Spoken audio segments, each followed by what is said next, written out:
He pointed a gun in my face because I parked in the wrong spot.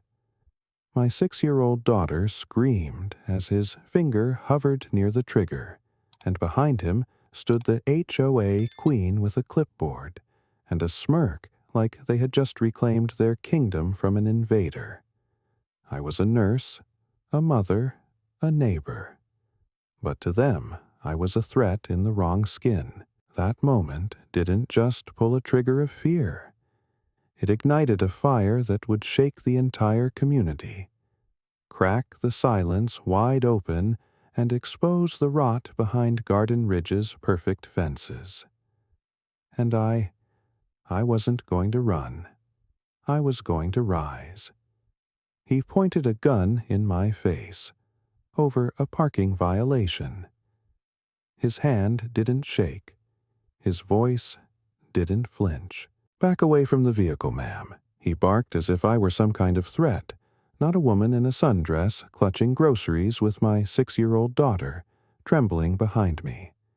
And behind him stood Officer Brenner badge, polished like a mirror shades over his eyes, though the sun had set gripping a clipboard like a judge about to sentence me. His face said everything: contempt, control, certainty, that no one would dare stop him. All I could think was, not here, not in front of my baby girl. My name is Clarice Monroe. I'm a nurse, a single mother, and I live in Garden Ridge, a place where the grass is always trimmed. The mailboxes match, and the silence feels more like surveillance than peace. I don't make trouble. I don't raise my voice. I keep my head down, do my job, and return home in time to read bedtime stories to my daughter Naomi. But that evening, a gallon of milk spilled in my backseat. My phone had just died, and I pulled into the only open spot near our apartment building. The sign read, "Reserved for management."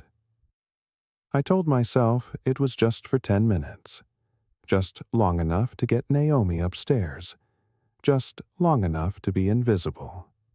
I was wrong. They noticed. He noticed Sergeant Paul Kincaid was one of those officers you didn't forget. Not because he protected you, but because you always felt smaller around him.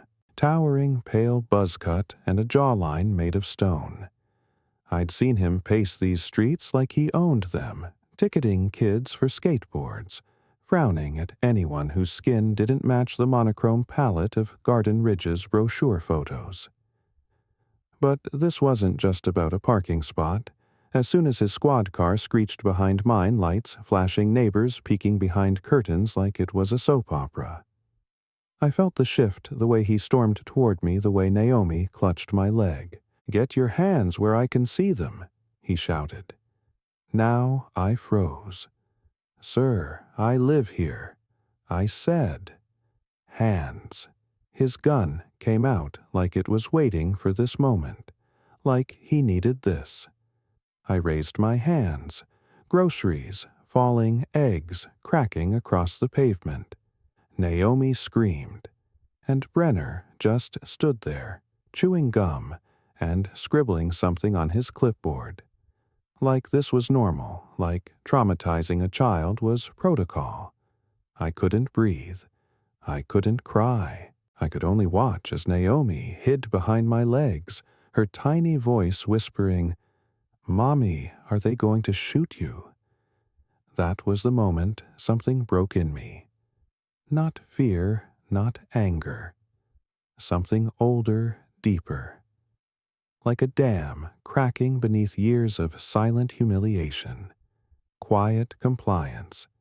And all the times I told myself to just let it go for the sake of peace, for the sake of safety, for the sake of being a good black woman in a whitewashed suburb.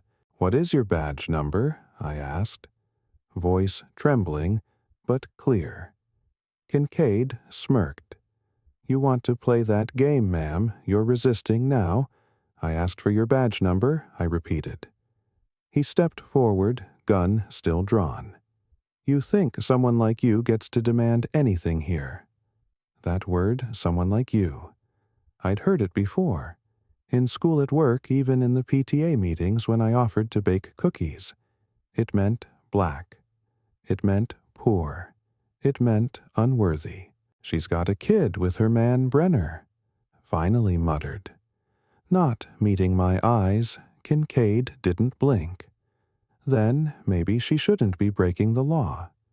10 minutes, a parking space, a nurse, a mother, a gun. That's the math of Garden Ridge.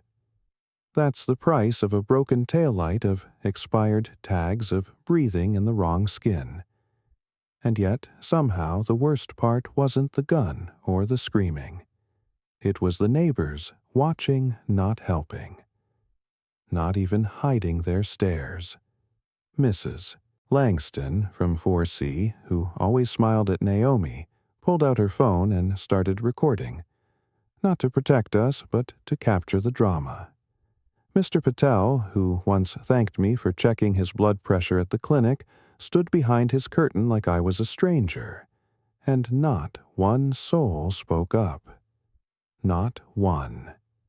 Kincaid finally lowered his weapon when backup arrived.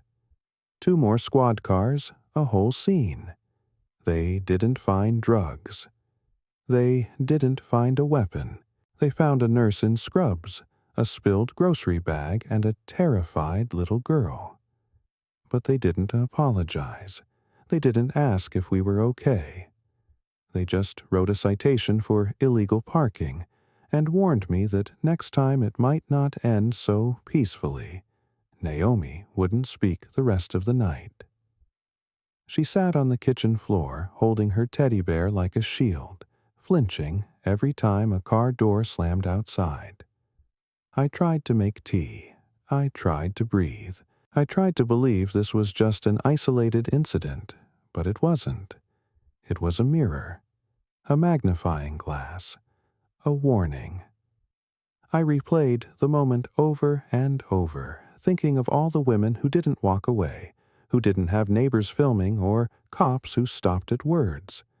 The ones who became hashtags, candlelight vigils, and names on murals. And then I realized this wasn't just about me. This was about every mother who told her daughter to keep her hands visible, to speak softly, to never run. Every child who learned fear before they learned multiplication. I sat down that night and wrote everything down. Every word, every motion, every stare. I wasn't going to forget. I wasn't going to stay quiet because Naomi saw everything. And one day, she would ask me what I did next, and I needed to have an answer I could be proud of. I am Clarice Monroe, and I am not your threat. I do not carry a weapon.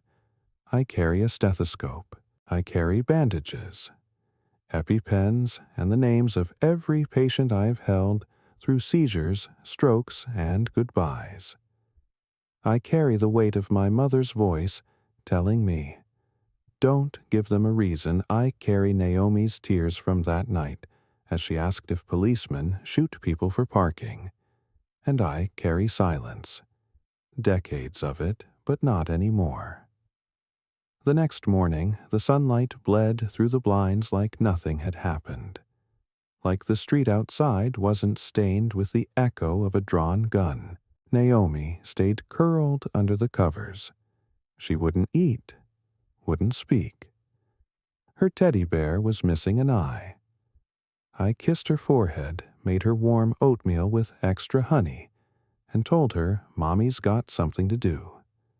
And I walked out the door, not to scream, not to fight, but to prepare. I began by walking the perimeter of Garden Ridge. You don't realize how many security cameras are pointed at you until you really look. On poles, on rooftops, hidden in porch lights. I took photos. I cataloged timestamps. I wanted to see what they saw. Then, I requested my building's surveillance footage for insurance purposes. I said I knew the property manager, Lisa, and when I explained that there had been a disturbance near my unit, she hesitated only a moment before handing over the USB. "You okay?" she asked quietly. I smiled, but it didn't reach my eyes. "No, but I will be. At the hospital." I kept my head down, but my ears open. Nurses talk.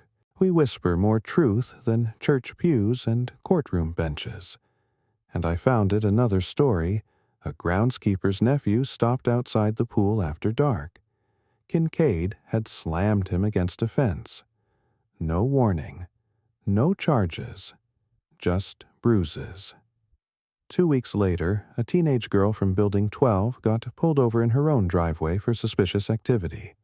They said she matched a description. She was wearing pink pajamas and a bonnet. She was 13. These weren't isolated. These weren't accidents. These were patterns. So I started documenting. I used a burner email I titled the folder, Citizen Accountability. I logged every report I could verify, every testimony, every grainy photo of Kincaid's patrol car parked in places it shouldn't be. I didn't know what I would do with it. Not yet. But I knew the first step was truth. Then came the community board meeting. First Tuesday of every month. It was the type of thing that used to bore me: budget talks, landscaping requests, pool rules. But this time I dressed like armor, navy blazer braids, freshly twisted. I wore my name badge from the hospital. Not because I needed to prove anything, but because I wanted them to know who they tried to destroy.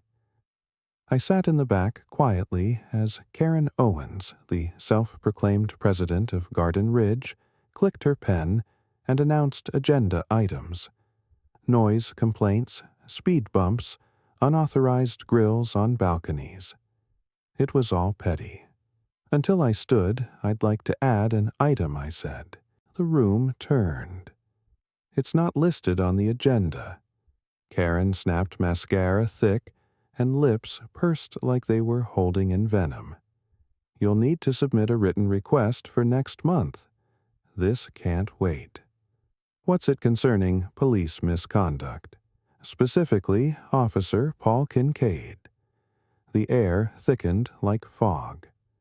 A few gasps. Someone's pen clattered to the floor. Karen blinked rapidly. "This is not the forum." "Then, where is the forum?" I said louder now. "Where do I go when a cop draws his weapon on me in front of my child for a parking spot? Where do I go when he uses that badge to terrorize people who look like me?" "Miss Monroe," she hissed, "this is a civil discussion. Please don't bring race into it." That was it. The phrase, the classic deflection. The denial soaked in pearls and privilege. I stepped forward. Race was already brought into it the moment his gun was in my face, the moment he said, "People like you." My voice trembled, not with fear, but with fury. I have video, I have timestamps, and I'm not the only one. I handed copies of the printed surveillance screenshots to every board member. This community has a problem, and pretending it doesn't won't make it go away.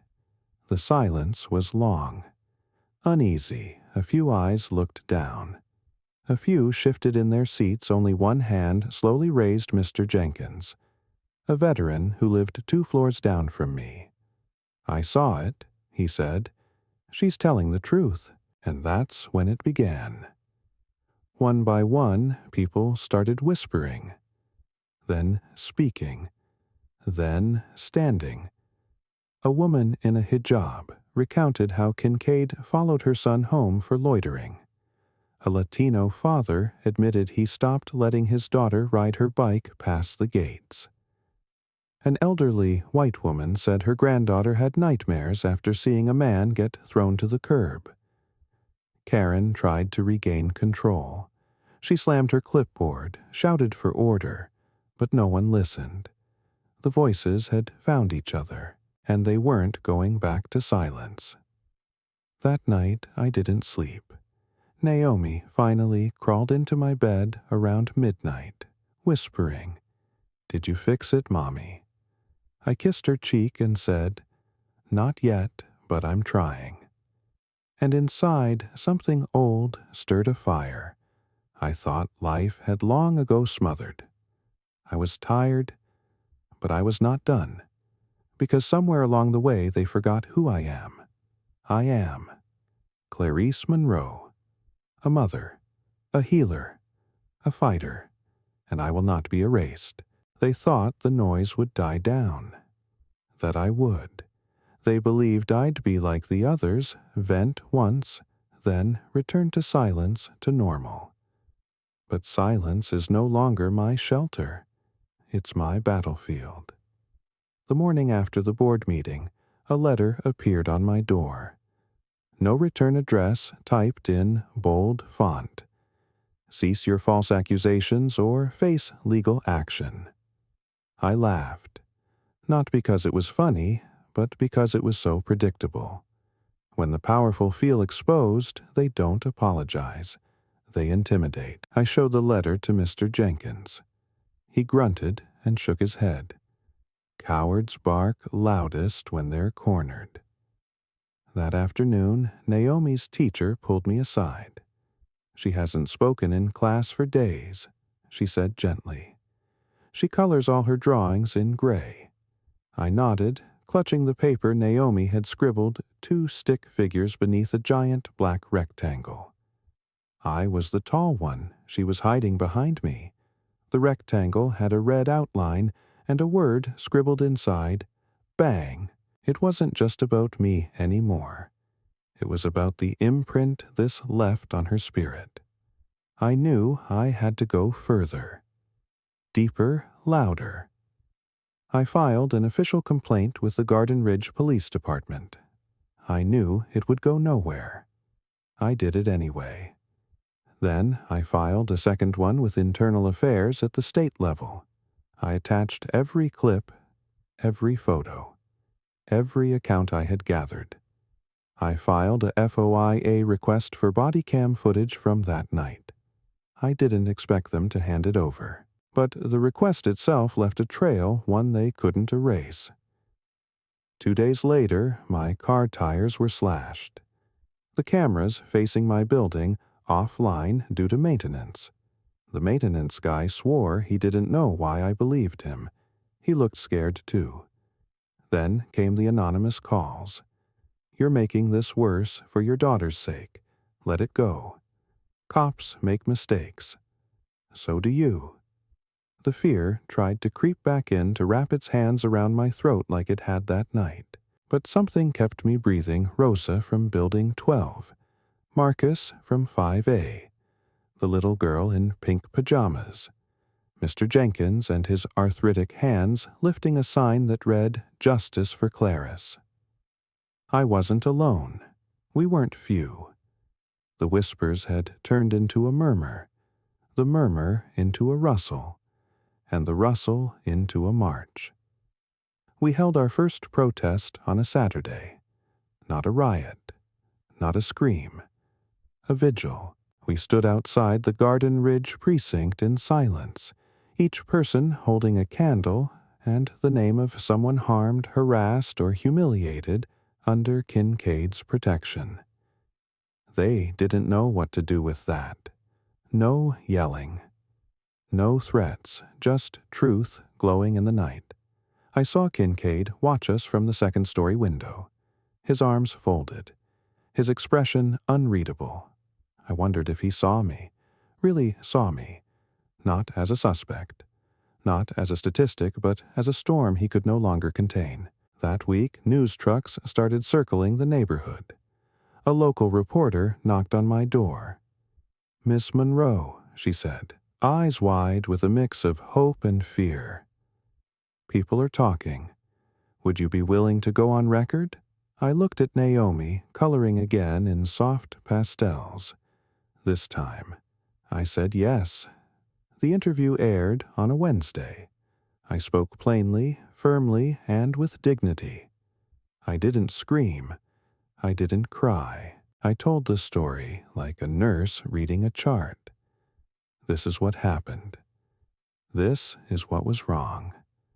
This is what must change. The clip went viral. First local, then national, then the threats came louder. Yes, but so did the support. A retired judge emailed me and offered legal resources. A civil rights attorney named Brandon Hughes showed up at my door with a briefcase, a calm voice, and a history of making bigots sweat in court. "You're not in this alone anymore," he said, "and this time they won't get to write the ending." The Garden Ridge HOA issued a statement claiming neutrality. The mayor called it a misunderstanding under review, but people weren't buying it. Naomi's drawings changed again. This time, she drew me holding her hand, standing tall in front of a group of people. There were no black rectangles, no red scribbles, just a sun and the words, "My mom is brave." That picture broke me open. I cried for the first time since it happened, not from pain, but from clarity, from pride, because the storm wasn't destroying me, it was revealing me. That week, we organized a town hall, not one hosted by the HOA, one by the people we held it at the local library. Hundreds came, not just residents, activists, clergy, reporters, even former officers who had left the force out of disgust. Brandon took the mic first. "What happened to Ms. Monroe isn't just illegal," he said, "it's systemic. It's documented, and it ends now." Then I spoke. My hands didn't tremble. My voice didn't crack. "I'm not asking for pity," I said. "I'm demanding accountability. For me, for my daughter, for every name on these candles." The applause wasn't thunderous.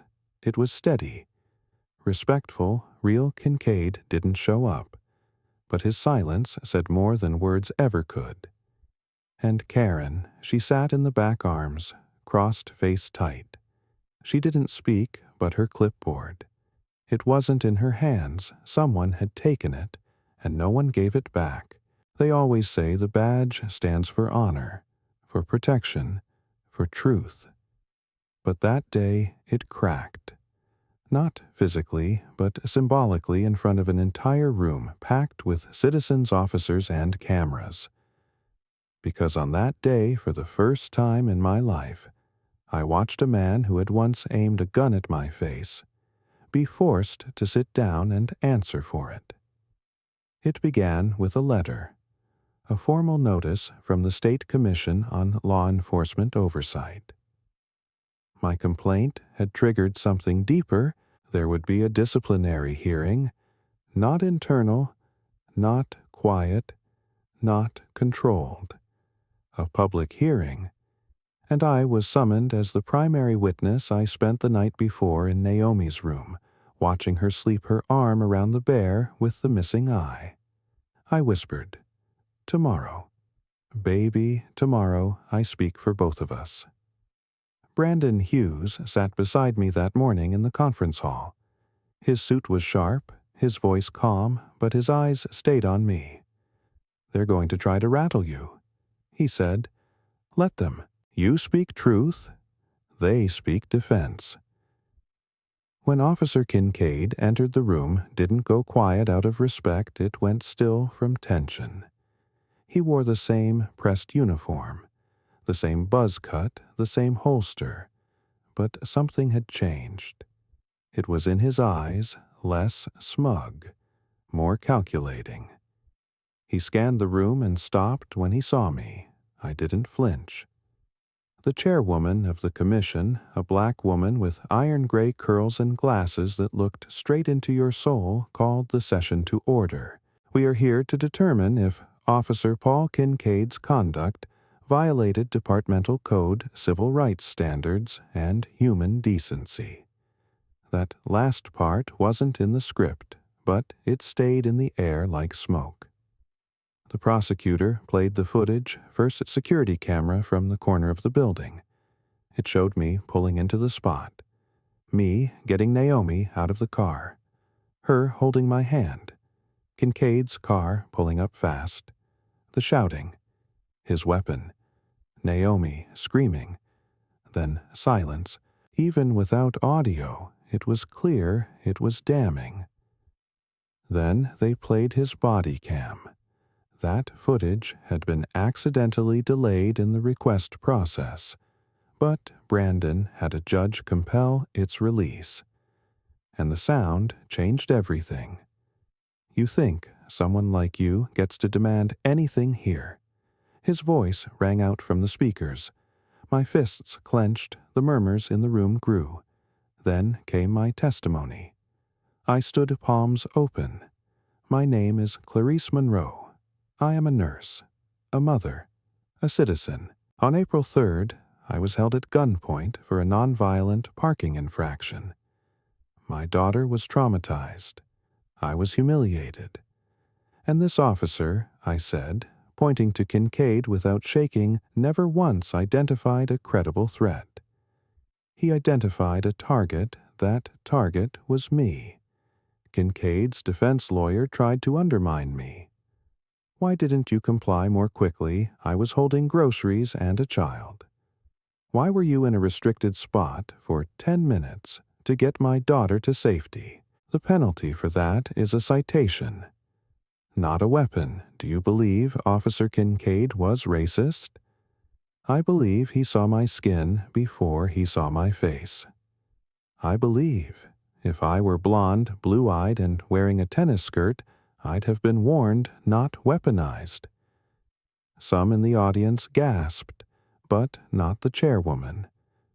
She nodded just once. Kincaid was finally called to the stand. He didn't apologize. He didn't show remorse. I believed there was a threat, he said. The subject was non-compliant. She was holding a child, the prosecutor shot back. She was standing still. Did you perceive a weapon? No. Did she raise her voice? No. Did she make any motion toward you? No. So the threat was, what? He paused. The situation was tense. The situation wasn't tense, the chairwoman said, leaning forward. You made it tense. The room erupted, not in applause, but in agreement. A shift like chains loosening. Jenkins, seated in the front row with his cane in hand, stood up slowly. I've lived through Jim Crow, he said. This was no different. The woman in the hijab raised her hand. My son was 16 when he was stopped and cuffed without cause by this same man.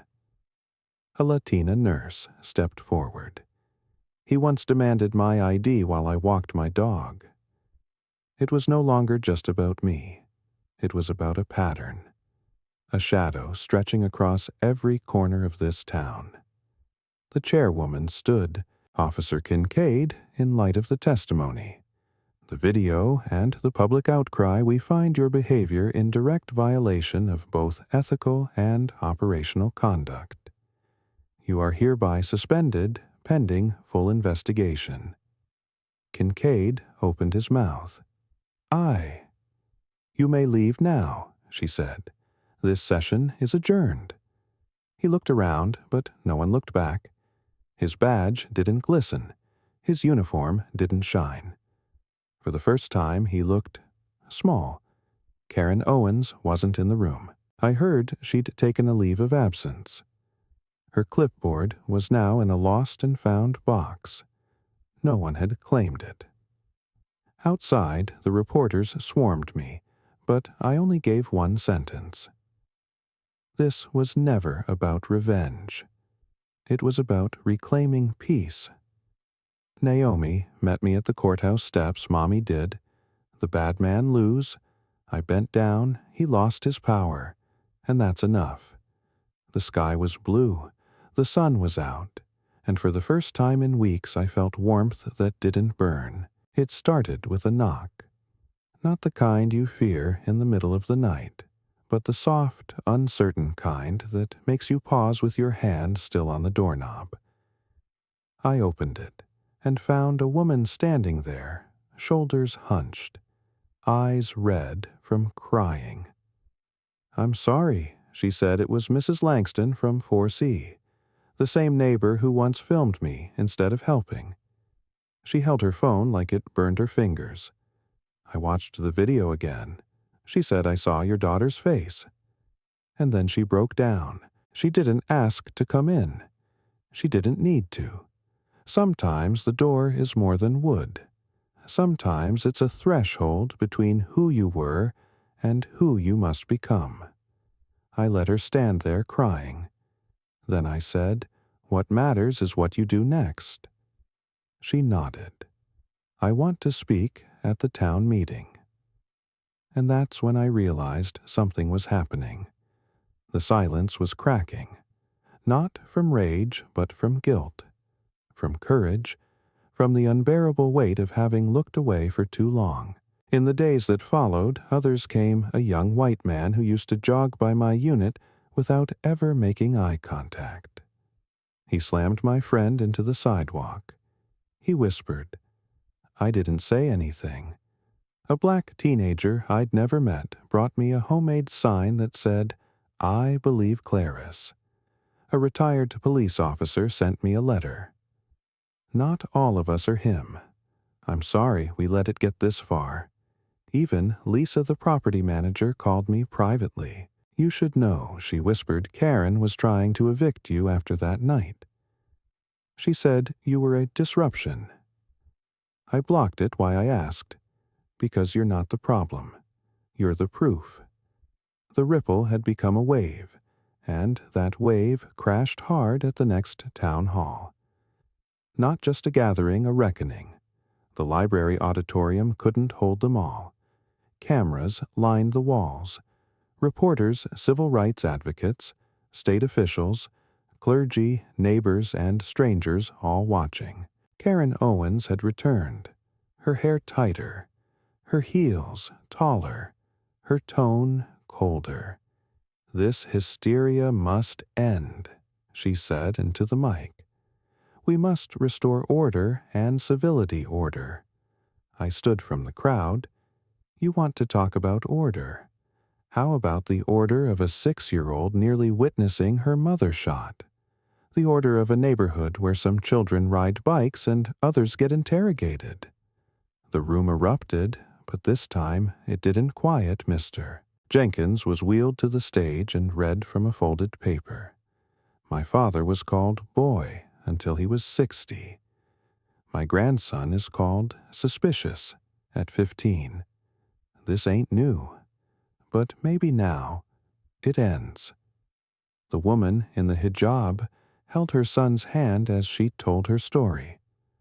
A Latina mother showed photos of bruises on her husband's wrists after a stop and frisk outside the laundromat. And then Mrs. Langston stood. "I watched a mother nearly die," she said, "and I held up a phone instead of my voice. I will never do that again." The entire room was silent, real silent. Not from fear, but from the sacredness of truth spoken aloud. Then Brandon Hughes approached the podium with a folder in his hand. "We have gathered over 37 sworn affidavits, multiple videos, body cam records, and emails. This file," he said, holding it high, "has been submitted to the Department of Justice. A full civil rights investigation is underway. Garden Ridge will no longer be a safe haven for selective justice." Karen stepped back. "You can't. This is slander. This is survival," Brandon said. "And your clipboard won't stop it." And then the moment I'll never forget. Naomi stepped forward. She'd been sitting in the front row beside Mr. Jenkins, holding her teddy bear with one hand, my hand with the other. She walked up to the microphone, tiny and fragile in her yellow dress, and said, My mommy is not scary. She's nice and brave, and she didn't do anything wrong." The room broke applause, tears. Some sobbed. Some clapped slowly. All stood, even those who once stayed seated, even those who once stayed silent. Karen left through the side door. No one followed her clipboard. She dropped it on her seat for the second time, and still no one picked it up. That night, as I walked Naomi home under a sky full of stars, she looked up and said, "Are we safe now?" I thought for a long moment. Then I said, "Safer than yesterday. And tomorrow will be safer than today." I knew the fight wasn't over, but for the first time it wasn't mine alone. The town was waking up. The people were linking arms. The truth was louder than fear. They used to say Garden Ridge was a gated community, but the truth was the real gates weren't made of metal. They were made of fear, of silence, of policies disguised as preservation and prejudice, wrapped in polite smiles. But something had shifted, and like all shifts that matter, it came slowly then all at once. It began with a letter, not to me, but from me. I wrote it after Naomi fell asleep, her hand in mine, after the town hall, after the silence had finally begun to unravel. I titled it, "A Letter to My Neighbors." I wrote not as a victim, but as a neighbor, a nurse, a mother. I wrote about fear. About the night a gun hovered inches from my face. I wrote about Naomi's eyes. I wrote about what it means to walk into a grocery store with kindness in your heart and leave with suspicion on your back. I asked them, what would you do if it were your child watching you raise your hands in surrender for simply existing? Then I printed 100 copies and slid one under every door in Garden Ridge. And people read it. Really read it.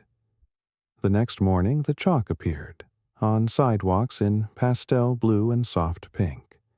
Kids had written, "We believe Clarice Justice matters, and Naomi deserves to play." It wasn't graffiti, it was Grace Brandon called me that day. The Department of Justice just responded. They're launching a federal probe. I sat down slowly, hand over my chest. They're looking at the entire precinct. He continued. Not just Kincaid. I should have felt vindicated, but what I felt was sorrow for every story buried, for every mother who didn't have. A Brandon, a town hall, a voice. I didn't start this fight to punish. I started it to protect. And now maybe we were. That weekend the fences came down, not the physical ones, the social ones. The ones that divided us and them. Garden Ridge held a community day, but not the kind with wine tastings and HOA speeches. This time it was real. Tables lined the sidewalks. People brought food from their cultures. There were tamales and jerk chicken and Korean dumplings. Naomi painted faces. Mr. Jenkins told war stories to a ring of wide-eyed kids. The woman in the hijab taught her neighbors to write their names in Arabic calligraphy. And someone set up a Say Their Names, memorial candles and photos of every victim of police brutality from our city, our state, our country. Kincaid's name was not mentioned. His badge had been officially suspended. Word was he'd resigned, quietly avoiding charges by cutting a deal. But it didn't matter anymore. He had no power here. Not anymore. That day I wore a shirt that said, "Nurse, Mother, Neighbor." Nothing fancy, but everyone noticed. A little boy tapped me on the leg and said, "You're the lady who made the bad guy go away." I knelt and smiled. I'm just someone who told the truth.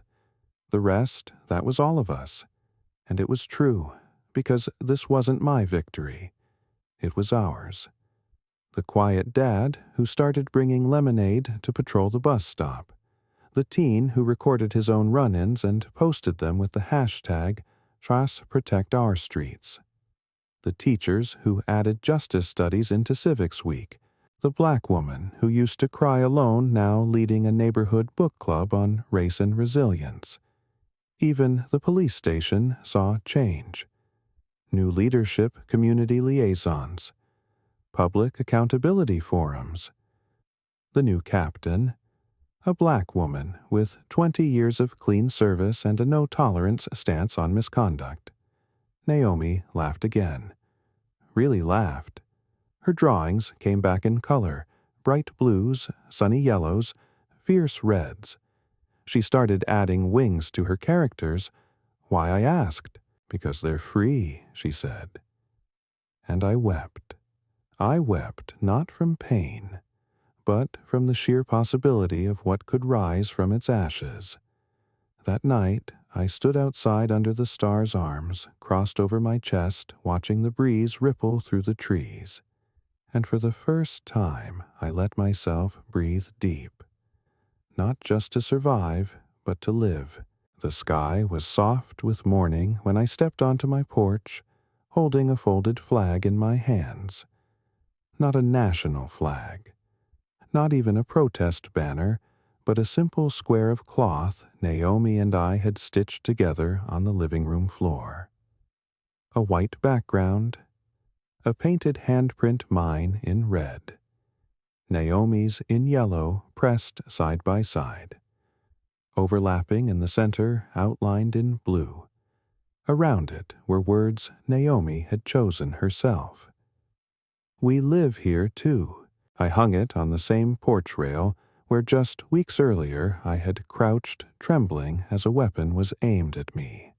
And I watched it flutter, not in fear, but in declaration. The neighborhood was quiet, not with tension, but with calm. A boy rode by on a skateboard. A woman walked her dog and nodded at me. For once, it didn't feel forced. It felt human. Brandon called. The DOJ report dropped, he said, voice taut with satisfaction. Systemic misconduct, patterned targeting. They're restructuring the entire precinct. Mandatory bias training community. Oversight board officer dismissal. It's real. I exhaled. Not with triumph, with release. It's not everything I said, but it's a start. No, he replied, it's a blueprint. That afternoon, I went back to the hospital for my first full shift since the hearing. The staff clapped when I entered. Not loudly, not dramatically, just enough for me to smile and tear up and say, let's get to work. Healing. That's what I do. It's what I've always done. For wounds you can see, and the ones you can't. Later, I met Naomi outside school. She ran into my arms, her backpack bouncing. Guess what? She beamed. I got picked to read at assembly. What will you read? I asked. She pulled out a folded paper. Something I wrote. I opened it. Her handwriting wobbled with pride. It said, my mommy stood up when it was hard. She told the truth when it was scary. And now everyone can breathe better. Even me, I couldn't speak. I just kissed her forehead and held her for a long, long time.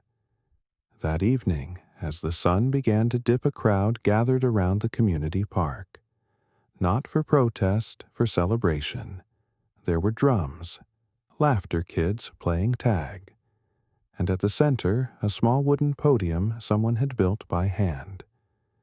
Mr. Jenkins stood up with his cane, cleared his throat, and said, tonight we don't shout. Tonight we honor. And he pointed at me. I didn't want to speak. I didn't feel like a hero. But I walked to the podium anyway. And I said this. They pointed a gun at me, but I, held on to grace. They tried to shame me, but I stood in truth. They called me angry, but I was awake. I am a mother, a nurse, a woman who belongs here just like anyone else, and we all do. This community isn't theirs. It's ours. The crowd clapped. Some cried. All stood. And then, from the back, Mrs. Langston stepped forward, holding Karen's old clipboard. Only now the papers had been replaced. It was blank. "It's yours now," she said. "Use it wisely." I smiled, placed the clipboard gently on the podium, and said, "Let's not use it to control. Let's use it to listen." That night, Naomi and I danced under the fairy lights strung between oak trees. She wore a crown of paper stars, I wore peace-like armor. The next morning, I stood at my porch again. The flag was still there, still fluttering, and below it, chalk letters on the sidewalk read, "Thank you, Ms. Monroe." The children had written it, in every color, in every language. Some letters crooked, some perfect, all real. So now, when people ask me what happened in Garden Ridge, I don't say a scandal. I don't say a protest. I say we remembered each other and we chose courage over comfort. And if you, dear reader, live in a place where someone holds power like a weapon, speak. Right stand. Don't wait for the moment they come for you. The walls fall when truth is louder than fear. And sometimes the most powerful thing you can say is simply, "We live here too." What happened to me in Garden Ridge wasn't just a confrontation. It was a revelation. It showed how quickly power can be abused, how deeply fear can be planted, and how courage doesn't always roar. It sometimes whispers. Not this time. I learned that silence protects the oppressor, but truth awakens a community, that one mother's stand can inspire a neighborhood to tear down invisible walls, and that justice isn't handed down from authority. It's built piece by ordinary people who refuse to be invisible. If this story moved, you don't scroll past, subscribe to the channel for more powerful, real-life inspired comment below. What would you have done in Clarice's place? Have you ever witnessed or experienced something like this? Let's talk, because change begins with conversation. Turn on notifications so you never miss the next story that could change someone's life or your own. Together, let's make sure no one ever has to stand alone again.